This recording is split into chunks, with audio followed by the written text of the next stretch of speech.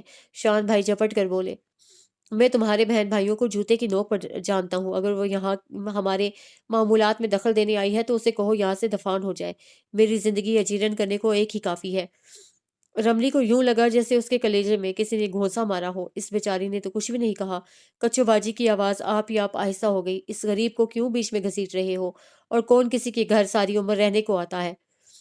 میں نے تم سے پہلے بھی کئی بار کہا ہے کہ اپنے رشتہ داروں کو یہاں مت بلایا کرو، میں ان کا غلام نہیں کہ ان کی مرضی کے مطابق اپنے دن رات گزاروں۔ تمہیں جو گوارا کر رہا ہوں یہی بہت احسان ہے ان پر۔ یہ ہے شان بھائی؟ رملی کی آنکھوں میں آنسو آ گئے، اس کی خوشامد کرتے نہ تھکتے تھے، اور کیسے کیسے اسے شیشے میں نہیں اتارا۔ اف، شوہر کا اتنا گھناؤنا روپ ہوتا ہے میرے اللہ۔ آہستہ بولو شان، کچو باجی نے روندی ہوئی آواز میں کہا۔ رملی میرے کمرے میں سو رہی ہے، کہیں سب سن نہ لے۔ میں اس سے ڈرتا نہیں ہوں، اگر تم نے زیادہ سوال و جواب کیے تو ابھی دونوں بہنوں کو چٹیا سے پکڑ کر باہر کھڑا کر دوں گا۔ ذلیل عورت، مکروہ صورت، ایسے مجھے چپک گئی ہے جیسے چاند کو گرہن لگا ہو۔ مجھے بھی لوگوں نے بدصورتی میں اسیر کر دیا، تمہاری صورت دیکھ کر کیا آتی ہے؟ چپ چاپ پڑی رہو، یہی بہتر ہے تمہارے لیے۔ اور کیا دوں تمہیں میں؟ 2 بیٹیاں دے دی ہیں، یہ احسان سمجھو میری طرف سے۔ زیادہ جراح کرو گی تو صاف بتا دوں گا کہ تمہاری صورت بری لگتی ہے، اس لیے گھر آنے کو دل نہیں چاہتا۔ اگر مجھے گھر میں رکھنا ہے تو اپنی صورت بدل کے آؤ۔ تقدیر نہیں بدل سکتی تو صورت کیسے بدل سکتی ہے شان؟ یہ کہہ کر کچو باجی رونے لگی۔ ان آنسوؤں کی نمی رملی نے اپنے کلیجے پر محسوس کی، ایسے لگا جیسے ایک برچھی سی اس کا دل چیر کے گزر گئی۔ کچو باجی ہرگز بدصورت کہلائے جانے کی مستحق نہ تھی۔ ان کی کالی کالی لمبی لمبی اور گہری گہری آنکھیں تھیں، گھنی پلکوں کی باڑ نے ان آنکھوں کو مزید پرکشش بنا دیا تھا۔ چھوٹی سی باریک سی ناک تھی جس میں ہیرے کی کیل رہتی، بال بھی سیاہ کالے اور گھنے لمبے تھے، ہاں صرف ان کا رنگ سانولا تھا۔ مگر اب تو کچھ بھی نہیں تھا، نہ پلکوں کا گھنیرا پن، نہ آنکھوں میں جگنوں جیسی چمک، نہ لمبے بال گھٹاؤں سے۔ تو اس طرح جل جل اور رو رو کر کچو باجی نے 2 سالوں میں اپنا آپ تباہ کر لیا تھا۔ ایک طرف بچے پیدا کرنا، دوسری طرف شوہر کے کچوکے سہنا، ان حالات میں تو حسین سے حسین عورت بھی ختم ہو جاتی۔ اور یہ شان بھائی کا دوسرا رخ ہے۔ شادی سے پہلے وہ اس کی نظر میں ایک آئیڈیل شوہر تھے، مہذب، معطر، شائستہ اور طرح دار۔ بس آنکھوں میں اپنا دل لیے پھرتے تھے، جس کی طرف مست نظروں سے دیکھ لیتے وہ دل وہیں تھام کر بیٹھ جاتی۔ اور کچو باجی کی طرف دیکھو، کبھی بھی تو ان کے ماتھے کی شکن سے ان کا دلی کرب آشکار نہیں ہوا۔ ٹھوکریں کھا رہی ہیں اور سیج سجا رہی ہیں، ایک تم بھی ہو رملی، لعنت ہے تمہاری سوچ پر۔ رملی اندر سے لرز گئی۔ اس وقت لاڈلی نے چیخ مار کر کروٹ بدلنا چاہی تو کچو باجی کے دوڑنے کی آواز آئی۔ رملی لاڈلی کو چمکارنے کے بجائے جلدی سے رضائی میں گھس گئی، مبادا کچو باجی کو پتہ چل جائے کہ وہ اس کی باتیں سن رہی تھی۔ اس نے یوں منہ پر رضائی ڈال لی جیسے گہری نیند سو رہی ہے۔ کچو باجی جب اپنے بستر پر بیٹھی تو ان کے سسکنے کی صاف آواز آ رہی تھی۔ انہوں نے آنسو بہاتے ہوئے لاڈلی کا نیپکن بدلا، اسے دودھ پلایا اور پھر اس کی کھاٹ میں لٹا دیا۔ پھر اس کے بعد رضائی اپنے گرد یوں لپیٹ کر بیٹھ گئی جیسے فقیر اپنے حجرے میں بیٹھ کر آنسوؤں کی تسبیح گھماتا ہے۔ رملی نے رضائی میں ذرا سا سوراخ بنا کر دیکھا۔ کچو باجی تن مارے ہارے سادھو کی طرح اشکوں کی دھنی رمائے بیٹھی تھی۔ اس کا دل چاہا وہ رضائی پرے پھینک دے اور اٹھ کر بیٹھ جائے، اپنی پیاری بہن کو اپنے سلگتے ہوئے سینے کے ساتھ لگا لے اور کہے، آ میری ماں جائی، میں تیرا درد بانٹ لوں، آ میں تیرے سارے آنسو پی لوں، آ میں تجھے اس سنگ دل بے مروت اور کمینے انسان سے دور لے جاؤں، آ میری بہن آ۔ تیرا میرا درد مشترک ہے، سلگنے کا انداز جدا گانا ہے، مگر رضائی کے اندر منہ کر کے وہ بھی لگاتار آنسو بہانے لگی۔ پتہ نہیں ایسے میں شرکت غم کچو باجی کی غیرت کو گوارا ہو یا نہ ہو۔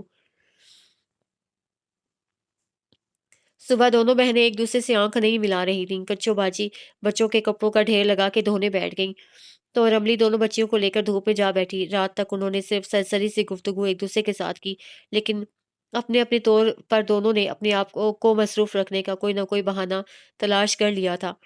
بلکہ صبح رملی بہت خوفزدہ تھی، جب تک شان بھائی کی باتیں نہیں سنی تھیں، اور طرح کا خوف تھا۔ اب ان کی گفتگو کا انداز جان کر اس کی جان نکلی جا رہی تھی۔ ایسے گھٹیا آدمی سے ہر گری ہوئی حرکت کی توقع کی جا سکتی ہے، بالفرض وہ کچو باجی کو بتائے اور اس افسار پر شان بھائی بالکل مکر جائیں بلکہ آپس سے باہر ہو جائیں، بقول ان کے دونوں بہنوں کو چٹیا سے پکڑ کر نکال باہر کریں تو لوگ کیا کہیں گے؟ زمانہ اس پر کیا الزام دھرے گا؟ یہی نہ کہ چند دنوں کے لیے بہن کے گھر گئی تھی، اپنی بہن کا ہرا بھرا گھر برباد کر کے آ گئی۔ جی کیا سوچیں گی؟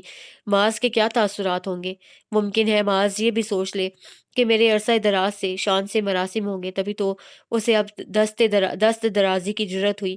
امی ابا جی کو کیا جواب دوں گی؟ کتنے لوگوں کو سمجھانا پڑے گا، بار بار رونا پڑے گا، قسمیں کھانا پڑیں گی، سارے رشتوں میں بال آ جائے گا، اور پھر پتہ نہیں میری بے گناہی کا کسی کو یقین آئے گا یا نہیں۔ لوگوں کو اس بات کا یقین کیسے دلایا جائے گا کہ میرا دامن بے داغ ہے، میں چھینٹوں سے محفوظ رہی ہوں، اور شان بھائی دشمنی میں آ کر جانے اور کیا کیا کہہ دے۔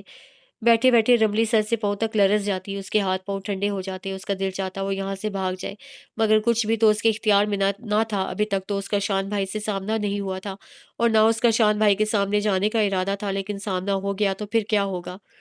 ادھر جب کچو باجی کی ازدواجی زندگی کی طرف دیکھتی تو دل ٹھہرنے لگتا، وہ اوپر سے کتنی مطمئن نظر آ رہی تھی، پتہ نہیں کتنے سخت مرحلوں سے گزری ہوں گی، پتہ نہیں اور کتنے کٹھن مقام ان کی زندگی میں آئیں گے۔ ہائے اللہ، کیا ہر عورت اتنی مجبور ہوتی ہے؟ اگلے 2-3 دن بڑی کشمکش میں گزرے۔ شان بھائی سے سرسری سا سامنا ہوتا رہا، وہ یوں نکل جاتے جیسے جلدی میں ہو، اور وہ یوں ظاہر کرتی جیسے اسے دیکھا ہی نہیں۔ شاید یہی بندوبست ٹھیک تھا۔ پھر کچو باجی نے بتایا کہ جمعہ کو وہ لوگ لاہور جا رہے ہیں، تو جیسے اس کے دل کی کلی کھل اٹھی۔ 2 دن کچو باجی بچوں کے کپڑے اور چیزیں سمیٹتی رہی اور وہ ہنس ہنس کر ان کی مدد کرتی رہی۔ سب سے عجیب بات اسے یہ لگ رہی تھی کہ کچو باجی ہمیشہ کی طرح ہنس ہنس کر شان بھائی کے آگے پیچھے پھر رہی تھی، جیسے کبھی کانٹے ان کی راہ میں نہیں آئے تھے۔ وہ ہمیشہ سے پھولوں اور پتیوں پر چل رہی ہیں، وہ آ جاتے تو کھل اٹھتی، کھانا چائے لوازمات لے لے کر ان کے کمرے میں جاتی، وہ جانے لگتے تو بچ بچ کر خدا حافظ کہتی۔ کیا کچو باجی حوصلے کا سمندر ہے یا کچو باجی بے غیرت ہے؟ رملی کا دماغ پھٹتا جا رہا تھا۔ یہ سب دیکھ دیکھ کر 12 جمعہ کا دن آیا اور وہ وہاں سے ریل کار میں سوار ہو گئیں۔ بچوں کے ساتھ سفر کرنے کا رملی کا پہلا تجربہ تھا۔ کوئی اور دن ہوتا تو وہ کچو باجی کو صاف صاف جواب دے دیتی کہ وہ ان کی بچیوں کو ہرگز نہ سنبھالے گی، مگر کچو باجی کی اندرونی حالت کو جان کر وہ ہر کام میں ان کا ہاتھ بٹاتی رہی، بچیوں کو سنبھالتی رہی۔ بالآخر کچو باجی نے کہہ ہی دیا، رمو تو ساتھ نہ ہوتی تو میں اکیلی مر کھپ جاتی، اسی لیے تو تجھے روک رہی تھی۔ اور واپسی پہ آپ کیا کریں گی کچو باجی؟ واپسی پہ شان لینے آ جائیں گے۔ کچو باجی نے یوں بے پرواہی سے کہا جیسے شان بھائی ان کے اشارے کے غلام ہو۔ رملی جانتی تھی